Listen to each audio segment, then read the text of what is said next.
We just didn't finish yesterday, Brian. There was more. There was more. There was. Yes, I'm Hmm. still confused. Well, gosh darn it.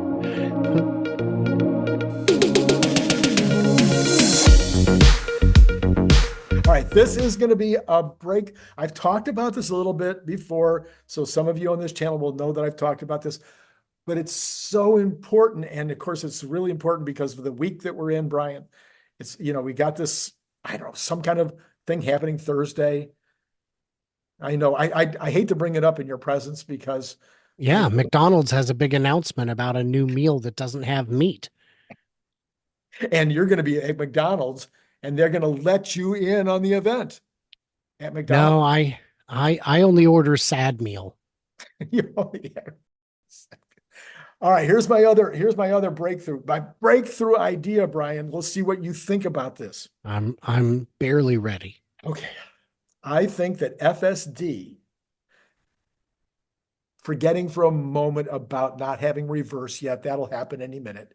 Other than that, FSD is already as good or better than Waymo in terms Mm. of safety without a remote driver, and therefore it could literally be released as an unsupervised robotaxi tomorrow because it's as good as Waymo. That's my theory. Okay, let's start with version 11. It wasn't safe. It wasn't ready. I don't, I know that there are people in some markets, especially San Francisco and LA, who would disagree because their experience with version 11 was very different than the Right. experience those of us had in other parts of the country. Version 12, yesterday I drove 35 miles each way, and I had a grand total of zero disengagements. In fact, the only disengagements I get are because it can't read. We'll get to that in a second. Okay. I did have interventions because it kept slowing down to the speed limit or even a couple under the speed limit. If I wasn't in the car, I would have never known about those and it would have arrived at its destination safely. If you're in a cab and it follows the speed limit, maybe people are going to honk. Who cares? It's not your problem. I've had people honk at the taxi I'm in before. I don't care. It's not my problem. They say, well, Waymo is driverless.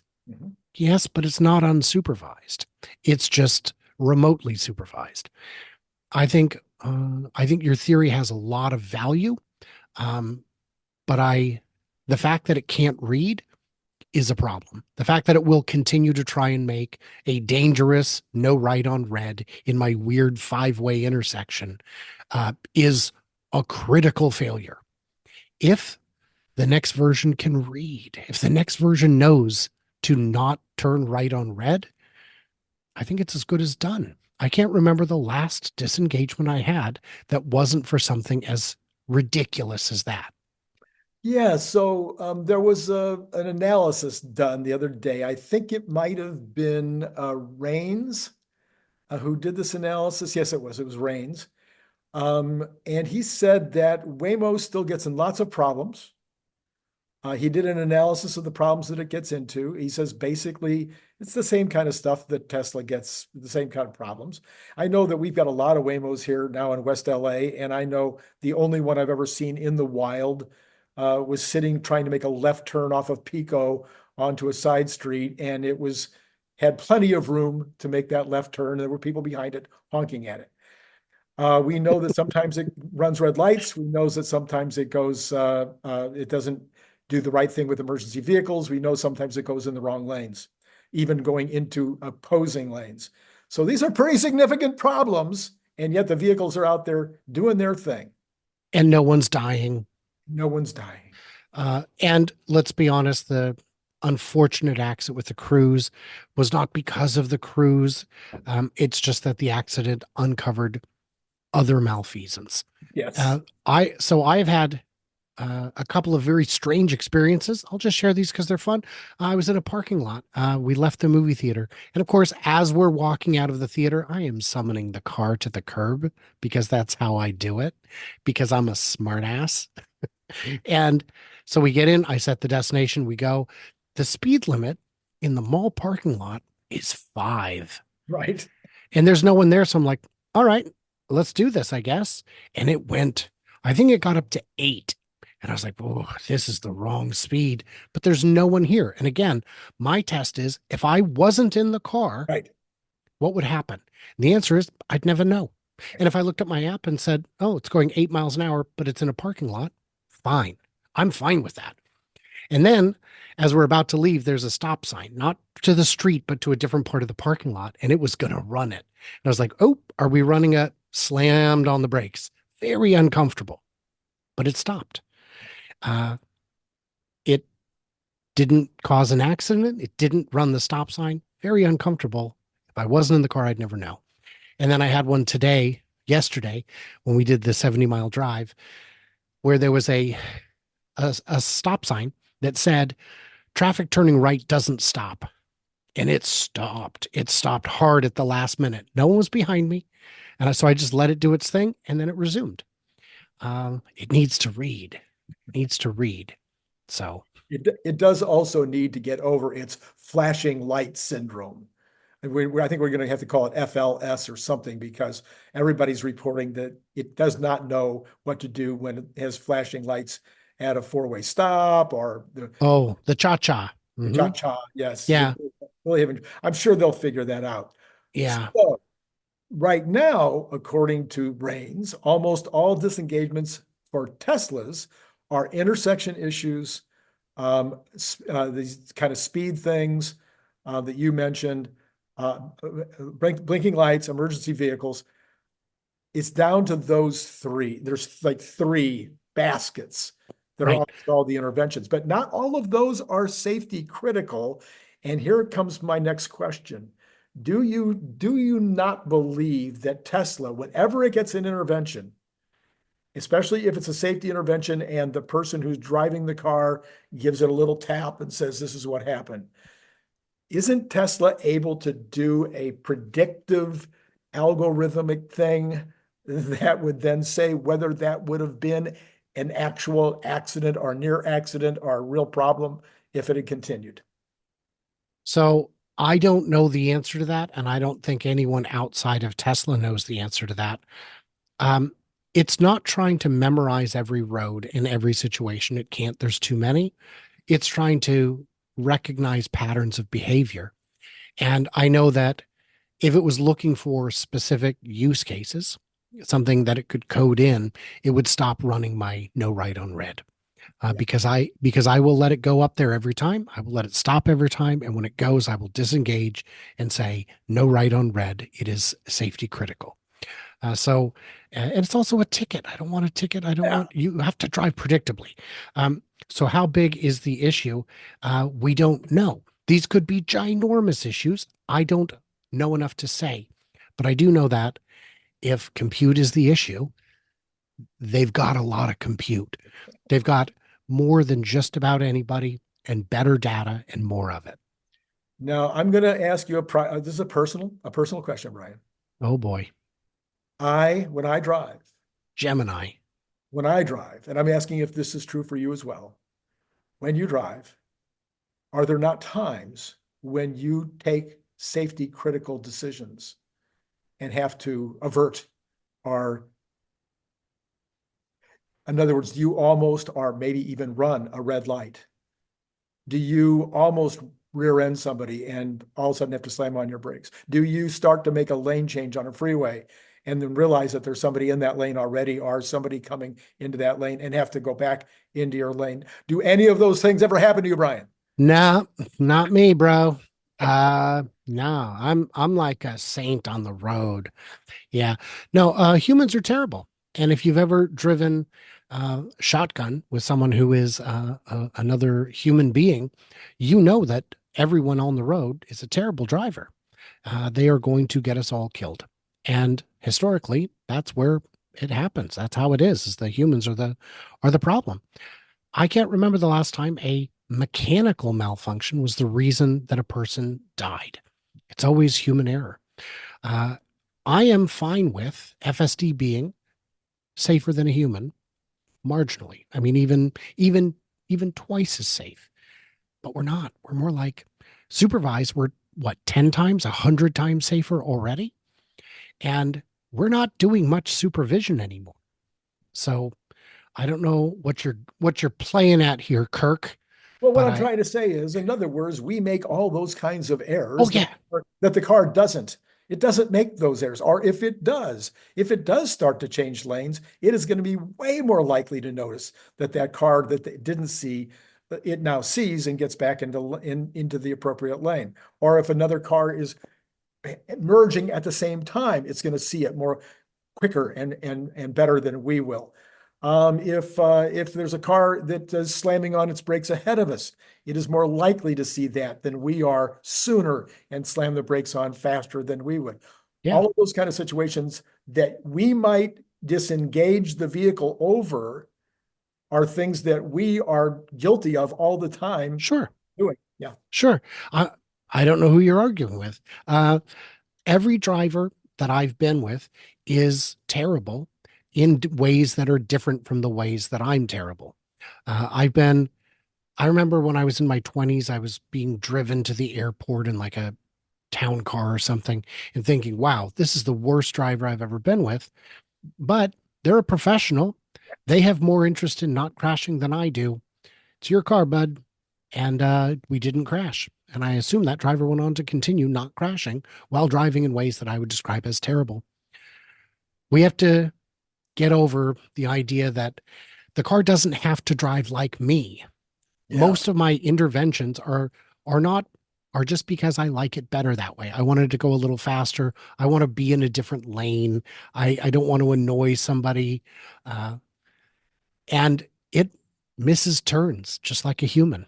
Yeah. I've had it miss quite a few on me, and it drives me crazy. Yes. But I've never missed it. I've never I've missed never missed a turn, especially when I've got a co-pilot who has less idea where we're going. Yeah. So Or that's, if I'm on the phone with my sister, I don't know what it is about my sister. I have missed so many major off ramps and gone 10 miles out of my way. Somehow she must distract me in an unusual way. I'm not sure. I, yeah, you should, look into, get a 23 and me. It'll probably tell you the answer. There you go. So then, in addition to all of that, there's the more obvious ones, but I think we need to mention them in order to be complete. I don't know about you. I have fallen asleep at the wheel. I think it's been about 5 times. Now, fortunately, in every one of those cases, it's been a fraction of a second. I've awakened before slamming into somebody else. I don't know Right. about you. I have driven when Drowsy. Yeah. drowsy, intoxicated. I haven't had a drink in 30 years because I decided to stop drinking about 30 years ago. But I have driven my car when I have been intoxicated. I've never gotten a ticket. I came close one time. Well, and then there's the whole Mercy. texting thing. The guy had mercy. Oh, then there's the whole texting thing. That's today's scourge. Yeah. I don't know if people are drinking as much as they used to. I know drug use is very high. I don't know if it's high among people that own cars, but I, being the probably. opposite. Um, but texting, but your phone is so distracting, and a lot of people simply can't let it go. That's what I love about the supervision, about the eye monitoring, is I get to tell the people in the car, hey, if you want to find a place for lunch, you got to find the place because I am not permitted to help you. It's a wonderful cop out because they would expect me to do everything. And I know you would disagree, Randy, but I can't do everything. Oh, I know. So far, as best I can tell, you can do everything, but I haven't been with you 24/7 yet. So It's true.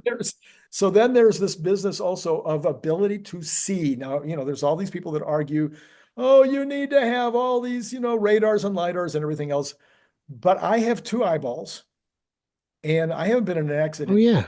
I haven't been in an accident in years. I mean, years and years and years and years. I can't even remember the last that. Well, I do. It was about 7 years ago. Okay. So 7 years ago, I was involved in an accident. And I have two eyes. This vehicle has eight. So in terms of not seeing something, in terms of not paying attention, in terms of maybe fog or smog or sun glare or a million other things, the car is at least 4 times better than me at visibility, at vision. Yeah. So I'm pretty darn good at monitoring my blind spot, but when traffic is thick, it becomes impossible. It is impossible for me to always know what's in my blind spot, no matter how vigilant I am. I know you say you have two eyes, Mr. Four Eyes over here lying, but it's there we go. But yeah, no, 360 vision is tremendously valuable. It is, you know, uh, the people who say we need, I've seen a lot of people say it is clear that Tesla can never achieve full autonomy with vision only. It is the wrong approach. And I say, where is your doctorate from? Yes. Because even people in the industry do not agree on this issue. And we've seen a number of companies in China drop LiDAR from their sensor suite because they recognize that it is likely not just too expensive, it's too compute intensive for limited benefit, if any. So I'm adding all that stuff up. This is my theorem. Real quick, I want to add this real quick. Okay, go ahead. Yeah, I've also seen people, the LiDAR gives you a better picture. It can tell you exactly what something looks like. Can't tell you what it is. You still have to compute that. But it doesn't matter what it is. It's either an obstacle or it isn't. It's either a no-go zone or it isn't. I've seen people say, well, I'm at a railroad crossing and look, it thinks these are semis. It doesn't matter what it thinks they are as long as it knows don't drive into them. And they say, oh, in my garage, it thinks the wall next to me is a semi. Great. Don't hit it. Don't hit it. It doesn't matter what it is. The data is sufficient. Even if it was still the green boxes, the purple boxes that we saw on early FSD, that's enough. Yeah. All right. So my theorem is to take all of that into consideration. Take the entire list of what I just talked about and realize that the vehicle is not going to make the same mistakes that I'm making, all these different kinds of mistakes that I'm making. It may have a few mistakes of its own, but a lot of those mistakes, even if it makes them, there won't be another vehicle in the vicinity. It might run a light. Mm-hmm. It might make that right turn on red, but it makes the right turn on red and the other vehicle slows down or it speeds up or whatever. There's no accident. So the disengagement might be appropriate because it's a safety critical situation. But in fact, if it had continued on, it would not necessarily have caused or been in an accident. Right. Yes, correct. All of these things, if you add them all together, to me suggest that but for not having reverse and a couple of other minor issues, I think they could put it on the road today and it would be at least as good as Waymo without my fame. I've been the one asking for a remote driver available. Even without that remote driver available, it would be better than a Waymo with the remote driver. Possible. I don't think it matters what we say. It's clear to me that at this point in the video, nobody's still watching. It's just you and me hanging out, my friend. And just to test that theory in the comments, let me know if you made it this far in Randy Kirk's video, because I'm very curious to see who's here, who's hanging out with us. I think this is one of the most important subjects I've ever covered. If in fact it is ready to go now, but for again, reverse. If Elon decides, you know what, it's as good as Waymo, and we're going to put out 1,000 drivers in Phoenix and let them, put them out there without a driver. If Phoenix agrees, we're going to put them out and see what happens. We would find out short, and it wouldn't take a week or 10 days, 2 weeks before they would get the safety information flowing back in to be able to see what in fact is happening with regard to how safe it is. Hear me out. Let's not do city streets. Let's do leisure world. Let's make it a complimentary taxi at every leisure world. And the terms of service just say, look, how many years do you have left anyway? It's time to go, Brian. Oh, go to his Patreon. He needs some love this week. Go visit his channel.